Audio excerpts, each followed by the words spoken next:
வணக்கம். இன்னைக்கு நாம கொஞ்சம் ஆழமான ஒரு விஷயத்த அலச போறோம். ம் நம்ம ஆதாரம் ஓஷோவோட தம்மபதம் சொற்பொழிவு தொடர்ல இருந்து 41வது ஆடியோ பதிவு. இப்போதைய உலகமே ஒரு பெரிய இரைச்சல் மாதிரி இருக்கு. சமூக வலைதளங்கள், செய்திகள், ஏன் நம்ம மனசுக்குள்ளேயே கூட ஆமா ஆயிரக்கணக்கான வார்த்தைகள் ஓடிக்கிட்டே இருக்கு. இந்த இரைச்சலுக்கு நடுவுல உண்மையான அமைதி எங்க இருக்கு? எது அர்த்தமுள்ள வார்த்தை, எது வெறும் சத்தம்? இந்த கேள்விகளுக்கு விடை தேடுறது தான் இந்த உரையாடலோட நோக்கம். இதுல ஒரு சுவாரஸ்யமான விஷயம் என்னன்னா, ஓஷோ புத்தரோட வார்த்தைகளை ஒரு சரித்திர ஆசிரியரை போல மொழிபெயர்க்கல. அப்படியா? அவர் ஒவ்வொரு வார்த்தையையும் ஒரு திறவுகோலா பயன்படுத்துறார். மனசோட ஆழமான அடுக்குகளை திறக்கிற ஒரு திறவுகோல் மாதிரி. ஓ, புரியுது. அதனால இது வெறும் தத்துவ வகுப்பு மாதிரி இருக்காது.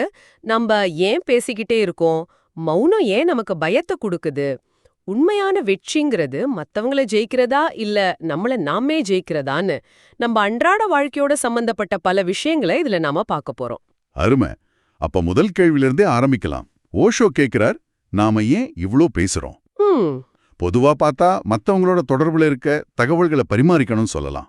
ஆனா ஓஷோவோட பார்வை வேற மாதிரி இருக்கு. ஆமா நாம மௌனமா இருக்க பயப்படுறதால தான் பேசிக்கிட்டே இருக்கும்னு சொல்றாரு. இது கேட்கவே கொஞ்சம் ஆச்சரியமா இருக்கு. மௌனம் ஏன் நமக்கு சங்கடத்தை கொடுக்கணும்? ஏன்னா மௌனம் நம்மள நாமளே சந்திக்க வைக்குது. அந்த சந்திப்பு பல பேருக்கு பயத்தை கொடுக்குது. ஆமா, யோசிச்சு பார்த்தா அது உண்மைதான். நீங்க யோசிச்சு பாருங்க, 2 பேர் ஒண்ணா இருக்கும்போது திடீர்னு அமைதி வந்தா ஒரு மாதிரி அஸ்வஸ்தியா உணர்வோம். உடனே எதையாவது பேசி அந்த வெற்றிடத்தை நிரப்புவோம். கரெக்ட். ஓஷோ என்ன சொல்றாருன்னா, நாம பிறக்கும்போது மௌனத்தோட தான் வர்றோம். அந்த மௌனத்துக்கு எந்த மதமும் ஜாதியும் அடையாளமும் இல்ல. ஆனா சமூகம் நம்ம மேல வார்த்தைகளை பூசுது. வார்த்தைகளை பூசுதா? ஆமா, நீ ஹிந்து, நீ முஸ்லிம், நீ புத்திசாலி, நீ முட்டாள்னு இந்த வார்த்தைகள் தான் சப்தம். இது வெளியிலிருந்து கொடுக்கப்பட்டது. ஓ, அப்ப சப்தம், அதாவது ஷப்து அப்படிங்கிறது வெளியுலகம் நமக்கு கொடுத்த லேபிள்ஸ். ஆனா மௌனம் அப்படிங்கிறது நம்மளோட இயல்பான நிலை, அதாவது நிசப்தம். அப்படிதானே? சரியா சொன்னீங்க. அந்த நிசப்த நிலையில எந்த பிரிவினையும் இல்ல. அது ஒரு தூய்மையான இருப்பு. சொல்லப்போனா ஆன்மீக பயணம்ங்கிறதே சமூகம் நம்ம மேல பூசின இந்த வார்த்தைகளுங்கிற வண்ணப்பூச்சியெல்லாம் சுரண்டி எடுத்துட்டு நம்மளோட உண்மையான இயல்பான அந்த நிசப்த நிலைக்கு திரும்புறது தான். அப்போ நாம பேசிக்கிட்டே இருக்கிறது ஒரு எஸ்கேப் மெக்கானிசம் மாதிரி. அதேதான், நம்மள நாமளே சந்திக்க விரும்பாததால வார்த்தைகளுக்கு பின்னால ஒளிஞ்சுக்கிறோம். இப்ப புரியுது. இது அடுத்த கட்டத்துக்கு நம்மள கூட்டிட்டு போகுது. புத்தரோட ஒரு மேற்கோளை ஓஷோ குறிப்பிடுறார். ஆமாம், 1000 அர்த்தமற்ற சொற்களை விட அமைதியை தரும் ஒரு அர்த்தமுள்ள சொல் மேலானது. இது ரொம்ப சக்தி வாய்ந்த வரி. ஆனா ஒரு சொல்ல அர்த்தமுள்ளது அர்த்தமற்றதுன்னு எப்படி முடிவு செய்யறது? இதுதான் இந்த உரையாடலோட மையப்புள்ளி. ஓஷோ சொல்றார், அர்த்தமற்ற சொற்கள், அதாவது நிரர்த்தக் பத் அப்படிங்கிறது நீங்க கடன் வாங்குனது. கடன் வாங்குனதா? ஆமாம், படிச்சது, கேட்டது, மனப்பாடம் செஞ்சது. அது ஒரு மலைப்பள்ளத்தாக்குல கேக்குற பிரதித்வனி மாதிரி. அதுக்கு சொந்த உயிர் கிடையாது. ஓஹோ. அதுல உங்க அனுபவம் ஒரு துளி கூட இருக்காது. இன்னைக்கு நாம சமூக வலைதளங்கள்ல பாக்குற பெரும்பாலான மேற்கோள்கள் அது இந்த ரகம்தான். யோசிச்சு பார்த்தா உண்மைதான். நாம தினமும் பயன்படுத்துற எத்தனை வார்த்தைகள் உண்மையிலே நம்மளோட அனுபவத்திலேருந்து வருதுன்னு கேட்டா பதில் சொல்றது கஷ்டம். ஆமா, நம்மளோட சொந்த சிந்தனைன்னு நம்ம நினைக்கிறது கூட வேற எங்க இருந்தோ கடன் வாங்கினதா இருக்கலாம். இது ஒரு பெரிய சவால் இல்லையா? நிச்சயமா. அப்போ அர்த்தமுள்ள சொல், அதாவது சார்த்தக் பத அப்படின்னா என்ன? அதுதான் என்னோட அடுத்த கேள்வி. அது உங்களுடைய மௌனத்திலேந்து பிறக்கணும், உங்களுடைய ஆழ்ந்த அனுபவத்திலேந்து வரணும். அப்படி வர்ற ஒரு சொல்லுக்கு அதை கேட்கறவங்களையும் அமைதிப்படுத்துற சக்தி, அதாவது உபசாந்த் இருக்கும். வாவ். அது வெறும் தகவல் பரிமாற்றம் இல்ல, அது ஒரு ஆற்றல் பரிமாற்றம். நீங்க அமைதியா இருந்தா உங்க வார்த்தைகளும் அமைதியா இருக்கும். நீங்க பதற்றமா இருந்தா நீங்க எவ்வளவுதான் அமைதியான வார்த்தைகளை பேசினாலும் அதுல ஒரு பதற்றம் இருக்கும். இதுக்கு ஓஷோ சொல்ற கபீர் உதாரணம் ரொம்ப பொருத்தமா இருக்கு. எழுத படிக்க தெரியாத ஒரு கபீர். ஆமாம், காசியில இருந்த அத்தனை பண்டிதர்களோட வார்த்தைகளை விட கபீரோட வார்த்தைகளுக்கு சக்தி அதிகமா இருந்துச்சு. ஏன்னா பண்டிதர்கள் நூல்கள்ல இருந்து பேசினாங்க, கபீர் தன் அனுபவத்துல இருந்து பேசினார். அவரோட வார்த்தைகள் மௌனத்துல வேர் விட்டு இருந்துச்சு. கரெக்ட். அருமையான புள்ளி. இன்னைக்கு நாம தகவல்களால சூழப்பட்டிருக்கோம்.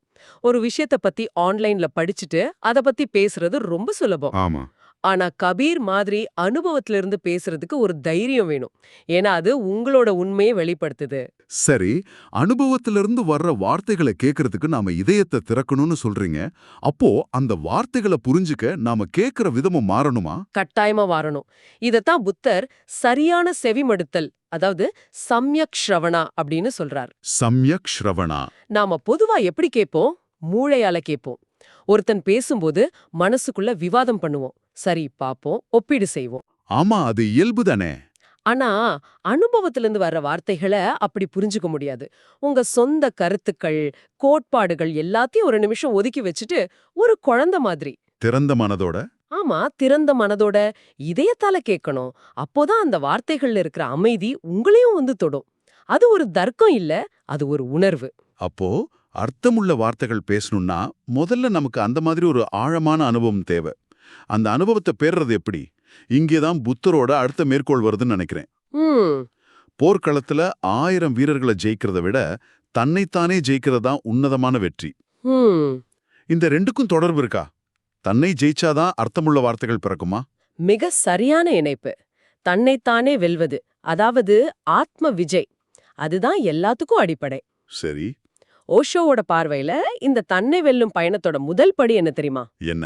ஏற்கனவே அந்த அர்த்தமுள்ள தன்மையோட வாழ்ற ஒருத்தரை பாக்குறது தான் ஒரு ஞானி, ஒரு ஜென் குரு, இல்லனா உண்மையாவே அமைதியா நிறைவா வாழ்ற ஒரு நபரை நீங்க சந்திக்கும் போது. அவரோட இருப்பு ஒரு கண்ணாடி மாதிரி செயல்படும். கண்ணாடி மாதிரியா? ஆமா, அதுல உங்களை பார்க்கும்போது உங்க வாழ்க்கை எவ்வளவு அர்த்தமற்றதா, இரைச்சலா இருக்குன்னு உங்களுக்கு புரிய ஆரம்பிக்கும். அந்த உணர்தல் நிச்சயம் வலிக்கத்தானே செய்யும். நம்ம இவ்ளோ நாளா வாழ்ந்த வாழ்க்கை பொய்யோன்னு தோணும்போது ஒரு பயம் வருமே. நிச்சயமா வனிக்கும். அந்த நேரத்துல உங்களுக்கு முன்னாடி 2 வழிகள் இருக்குன்னு ஓஷோ சொல்றார். முதல் வழி உங்க கையில இருக்கிற கூழாங்கற்களை, அதாவது உங்க போலியான நம்பிக்கைகள், அகங்காரம், பட்டங்கள், இதையெல்லாம் தூக்கி எறிஞ்சிட்டு அந்த ஞானிகிட்ட இருக்கிற வைரத்தை, அதாவது உண்மையை தேட ஆரம்பிக்கிறது. இது அமைதிக்கு வழிவகுக்கும். ஆமா. அப்போ இரண்டாவது வழி? இரண்டாவது வழிதான் ஆபத்தானது. என்னோட கூழாங்கற்களை பார்த்து கல்லுன்னு சொல்ல நீ யாருன்னு கோவப்படுறது. ஆ, அந்த ஞானிய எதிரியா பாக்குறது. இது உங்களை இன்னும் ஆழமான அமைதியற்ற நிலைக்கு தள்ளும். ஏன்னா ஒரு தடவை உண்மைய பார்த்ததுக்கு அப்புறம் உங்க பழைய பொய்கள்ல உங்களால நிம்மதியா இருக்க முடியாது. உள்ளுக்குள்ள ஒரு முரண்பாடு ஓடிக்கிட்டே இருக்கும். ஒரு நிமிஷம், போலியான அடையாளம்னு சொல்றீங்க. ஆனா நம்மளோட அடையாளங்கிறது நம்மளோட சாதனைகள், உறவுகள், வேலை, இதெல்லாம் தானே. இதையெல்லாம் எப்படி பொய்ன்னு சொல்ல முடியும்? இது ஒரு முக்கியமான கேள்வி. ஓஷோ என்ன சொல்றாருன்னா, இது எல்லாமே மத்தவங்க நமக்கு கொடுத்த கருத்துக்கள். கருத்துக்களா? சின்ன வயசுல இருந்து நீ அழகானவன், நீ புத்திசாலி, நீ இந்த சாதி, நீ இந்த மதம்னு மத்தவங்க சொன்னதையெல்லாம் சேகரிச்சு நமக்குள்ள ஒரு உருவத்தை நாமே உருவாக்கிக்கிறோம். இத ஓஷோ பத்திரிகை துணுக்குகளால ஆன பொம்மைன்னு சொல்றார். ஓ, பத்திரிகை துணுக்குகளால் ஆன பொம்மை. இன்றைய காலகட்டத்துல இத நாம சோஷியல் மீடியா ப்ரொஃபைல்னு சொல்லலாம் போல. அருமையான ஒப்பீடு. மத்தவங்க போட்ட லைக்ஸு, கமெண்ட்ஸு, இதையெல்லாம் வச்சு நமக்கென ஒரு டிஜிட்டல் உருவத்தை உருவாக்குறோம். அந்த உருவம் உடைஞ்சிடுமோன்னு பயப்படுறோம். ஆனா அது உண்மையான நாம இல்லையா? மிகச்சரி. அதுதான் விஷயம். அந்த பத்திரிகை துணுக்கு பொம்மை இல்லனா அந்த சோஷியல் மீடியா ப்ரொஃபைல் உடைய தயாராகும் போதுதான் உண்மையான சுயவெற்றி, அதாவது ஆத்ம விஜய் சாத்தியமாகுது. இதுதான் ஒரு பிக்கு, அதாவது பிக்ஷு என்பதோட உண்மையான அர்த்தம்னு ஓஷோ விளக்குறார். பிக்குன்னா யாசகம் கேட்கிறவர். ஆமா, ஆனா வெளியில இல்ல, உள்ளுக்குள்ள. அகங்காரத்தை விட்டுட்டு நான் ஒன்றுமில்லைங்கிற உண்மையை ஏத்துக்கிட்டு ஒரு உள்ளார்ந்த யாசகனா மாறுறது. அந்த சூன்யத்தை ஏத்துக்கிற தைரியம் வரும்போதுதான் உண்மையான செல்வம் வெளிப்படும்னு சொல்றீங்க.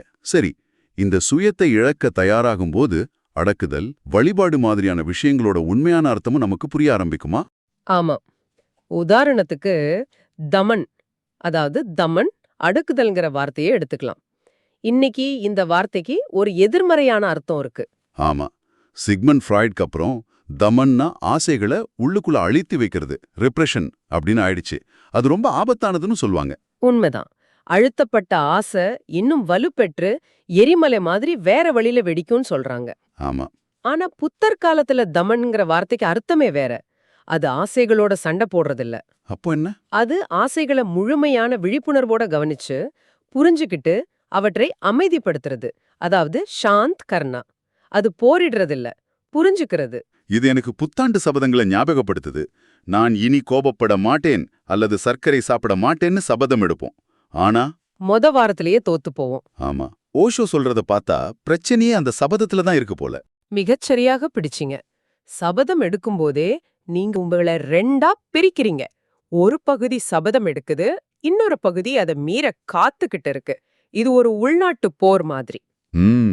ஓஷோ இதுக்கு பதிலா நித்திய சந்நியம், அதாவது நித்திய சந்நியம் அப்படிங்கிற வார்த்தையை பயன்படுத்துறார். நித்திய சந்நியம். ஆமா, அதாவது ஒவ்வொரு கணமும் தொடர்ச்சியான விழிப்புணர்வுடன் இருக்கிறது. சபதம்ங்கிறது எதிர்காலத்துக்காக எடுக்கப்படுறது. ஆனா நித்திய சந்நியம்ங்கிறது இந்த கணத்துல விழிப்பா இருக்கிறது. புரியுது. கோபம் வரும்போது நான் கோபப்படக்கூடாதுன்னு சண்டை போடாம, ஓ எனக்குள்ள கோபம்ங்கிற ஆற்றல் எழுந்திருக்குன்னு அதை அமைதியா கவனிக்கிறது. அந்த விழிப்புணர்வே உண்மையான கட்டுப்பாடு. வாவ், இது முற்றிலும் ஒரு புதிய கோணம். அப்போ இதே கருத்து வழிபாட்டுக்கும் பொருந்துமா? வெளிப்புற யாகங்கள், சடங்குகள் செய்யறதுக்கு பதிலா? நிச்சயமா. உண்மையான யாகம் எது? 100 வருஷம் நெய்யையும் தானியங்களையும் நெருப்புல போடுறதா? ஓஷோ சொல்றார், இல்ல, உண்மையான யாகம் ஆத்மேதம், ஆத்மேதா. ஆத்மேதம். அதாவது உங்களுடைய போலியான சுயம், உங்க நான்கிற அகங்காரத்தை ஞான நெருப்புல அர்ப்பணிக்கிறது. 100 வருஷம் சடங்குகள் செய்யறதை விட ஞானம் அடைஞ்ச ஒருத்தரோட அருகில ஒரு கணம் முழுமையா சரணடைஞ்சு உங்க நான் கரையிறது மேலானது. அந்த ஒரு கணத்துல நடக்கிற அந்த உள்மாற்றம் தான் உண்மையான வழிபாடு. அதேதான். சரி, இதையெல்லாம் தொகுத்து பார்த்தா ஒரு முழுமையான பயணம் தெரியுது. அர்த்தமற்ற வார்த்தைகள்ல இருந்து ஆரம்பிச்சு மௌனத்தோட முக்கியத்துவத்தை புரிஞ்சுக்கிட்டு அர்த்தமுள்ள வார்த்தைகளை தேடி அதுக்கு சுய வெற்றி அவசியம்னு தெரிஞ்சுக்கிட்டு. ஆமா, அந்த சுய வெற்றிக்கு நம்மளோட போலியான அடையாளத்தை உடைக்க தயாரா இருந்து கடைசியில அந்த நான்கிறதையே அர்ப்பணிக்கிற வரைக்கும் இது இரைச்சல் மிகுந்த வெளிப்புறத்திலிருந்து அமைதியான உட்புறத்தை நோக்கிய ஒரு பயணம். ஆமா. முடிவா ஓஷோ சொல்ற ஒரு ஆழமான சிந்தனையோட இதை முடிக்கலாம். சொல்லுங்க. அவர் சொல்றார், நாம இப்போ உலகத்தை தலைகீழா நின்னு பாக்குற மாதிரி, சிராசனம் பண்ற மாதிரி பாக்குறோம். ஏன்னா நம்மளோட மையம் நம்ம கிட்ட இல்ல, வெளியில இருக்கு. அதனாலதான் வாழ்க்கைக்கு பின்னால மரணத்தையும், பூக்களுக்கு பின்னால முட்களையும், சுகத்துக்கு பின்னால துக்கத்தையும் பாக்குறோம். நம்ம பார்வை எதிர்மறையா இருக்கு. அப்போ பார்வை எப்படி மாறும்? எப்போ நீங்க உங்களை நீங்களே ஜெயிச்சு உங்க மையத்துல, உங்க மௌனத்துல நிமிர்ந்து நிக்கிறீங்களோ, அப்போ உங்க பார்வை 180 டிகிரி மாறிடும். அப்படியா? நீங்க நிமிர்ந்து நின்னா உலகம் சரியா தெரியும். அப்போ மரணத்துக்கு பின்னால இருக்கிற அனஸ்வர வாழ்க்கையையும், முட்களுக்கு பின்னால பூக்களையும், துக்கத்துக்கு பின்னால பேரின்பத்தையும் பார்க்க ஆரம்பிப்பீங்க. அதாவது நாம மாறும்போது, நீங்க மாறும்போது உலகம் முழுவதும் மாறிவிடும். பிரச்சனை உலகத்துல இல்ல, நம்ம பார்வையில தான் இருக்குங்கிறது தான் இதோட சாராம்சம். இது உண்மையிலேயே சிந்திக்க வேண்டிய ஒரு விஷயம். அப்போ உங்களுக்காக ஒரு கேள்வியை விட்டுட்டு போறோம். உங்களுடைய தற்போதைய அடையாளம், அதாவது உங்க பெயர், வேலை, உறவுகள் எல்லாமே மத்தவங்க உங்களுக்கு கொடுத்த கருத்துக்களோட தொகுப்புதான்னு ஒரு நிமிஷம் கற்பனை பண்ணி பாருங்க. அந்த எல்லா கருத்துக்களையும், எல்லா லேபிள்களையும் நீங்க கைவிட்டுட்டா மிஞ்சுவது என்னவாக இருக்கும்? அந்த அடையாளமற்ற, வார்த்தைகளற்ற மௌனம், அது எப்படிப்பட்டதா இருக்கும்?